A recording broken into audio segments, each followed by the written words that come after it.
Tonight, I always, listen, but you always what you did and what's coming up, and I'm thinking, what, I'm feeling redundant. It's always Kelsey and the shotgun, Kelsey and the shotgun. We haven't seen him under center all week, and then you debut that wing tee tonight, which was quite effective with Kelsey up under center and three running backs. Yeah, we just felt like in short yardage we wanted to have something that our kids could easily just get off the ball, keep it tight, and utilize a couple more of our dudes, get the ball in their hands. So, the T allows you to get it to two halfbacks and a fullback. Obviously, we were able to pass out of two with Isaac. And, it's something I asked Isaac, hey, are you comfortable with this? And he's like, yeah, we did it in middle school. So 3 years ago, he was running T. It's something really in the DNA at West, so it doesn't ever go away. Right. Obviously, I'm a St. Francis alum. We ran the same thing. So it's it's something that we were hoping would spark, and there were some good things out of it. Mount Pleasant is a heck of a team. Sure is. And we knew that coming in, and that's why on that fourth down midfield we went for it, because we got nothing to lose at this point. We know we're not going to playoffs, and let's go try to make something happen. And we had them confused a little bit there. And we're trying to get some confidence in our guys. I think the end of the game here, Aiden Totten catching some balls for us, Right. Some good protection, some other things. One of Gives them us on some good stuff. on the ricochet, of course, and Vindar Safardini threw his hands into Well, it's better than last week. Last week somehow we threw it through one guy's hands to the other guy's hands Right. and dropped it. So we're getting better at that. No, but like you did steal my one line. I was going to bring up your Traverse City St. Francis background, where the wing T, obviously very familiar with all that stuff, and that's an offense too. With having the three backs back there, it takes a little time and a little rhythm to carry out play fakes, do some little bit of that deception, to really get that down really well. It's hard to install in 1 week and be super effective with it. So the more you guys utilize it and stuff, it's going to be, next week will be a little bit better, and then by the time Central comes along, that should be a real great bonus for you guys. Well, I think some of it's the guys up front too. We had that on that first down early. We just called an ISO play, and we haven't done it enough, and our left guard didn't step down on their backer that was up in the gap, and he steps down, and we're getting a first down plus more. So, it's those little nuances that, we're not that far into it, but it served us well tonight. We'll keep building on it, keep practicing. As weird as it sounds, our guys were excited when we got into it. Some of the guys that are normally receivers getting to be in the backfield. So, our kids, we said every week, our kids fought hard, and I told them that. People keep asking me, what are your kids playing for? You know what? They're playing for each other. Sure. That's it. That's all I said at halftime. Like, guys, I can't change the first half. You can't change the first half. At the end of the day, I love every single one of you. The coaches love you. I'm hoping you love me too. And we're just playing and coaching for each other. Yeah, Coach, defensively, JJ and I both really noticed Ian Burfield flying around out there, making some plays, getting in on a lot of stuff. Your son Brady in there on numerous tackles, just a lot of guys that still absolutely putting forth that effort.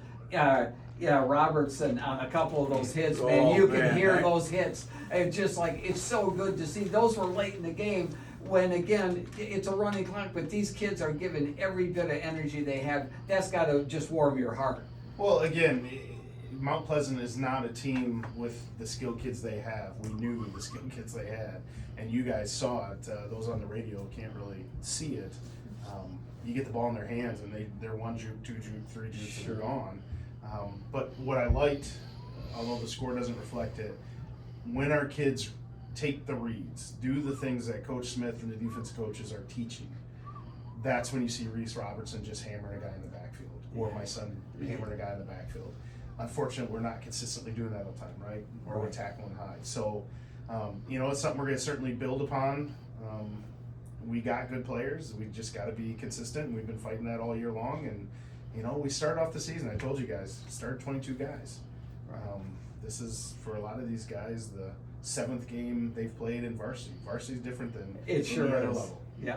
Now, Coach, Bay City Central comes to town, a team that upset Mount Pleasant last week in kind of a crazy game, and they're going to be coming up here. What do you expect, or what do you know about that team? Well, they're going to have athletes. They got a couple kids going D1, so we got to make sure we know how to cover them.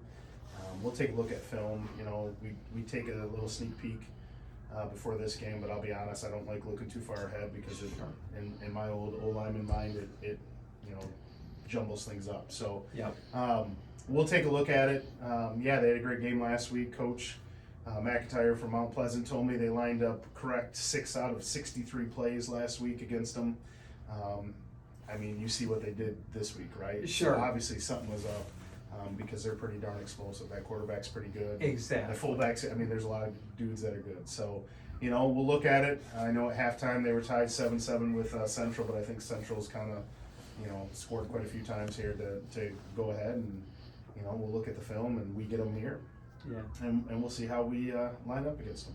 Yeah, a pink out game, expecting a big crowd here, and obviously for a great cause as well, Coach. Yeah, it's the proceeds from it go right here in town to Munson, and where I think it should be. I've run these before, and I like to keep it local. I had a fellow coach that we were good rivalry between the two schools, and I used to run kind of a breast cancer bowl game, and he told me one time that his wife had cancer, and they used the fund that we were giving money to, because a lot of people don't realize, especially in northern Michigan here, when you're traveling, it pays for things like gas or daycare or little things like that Sure. insurance doesn't get paid for, but you got to figure out how to pay for it, right? Exactly. And so I like the fact, research is great, all the rest of that's great, but at the end of the day, there's some little things that people need just to help them out, and I know the fund at Munson does that. Yeah, excellent, Coach. Appreciate you're always super gracious with your time. Anything else, JJ, that you need to add? Let's get ready for that pink out game. Yeah, it's a week from here, back here. We're home the last 3 games. Obviously, the last one we're the away team, but we'll get the boys ready to go tomorrow morning. They get to go hang out with a bunch of little kids at a flag day up at the middle school, and then they got homecoming, and we'll get right back at it. Great, looking forward to it, Coach. All right, thanks guys. Okay. We are Titans.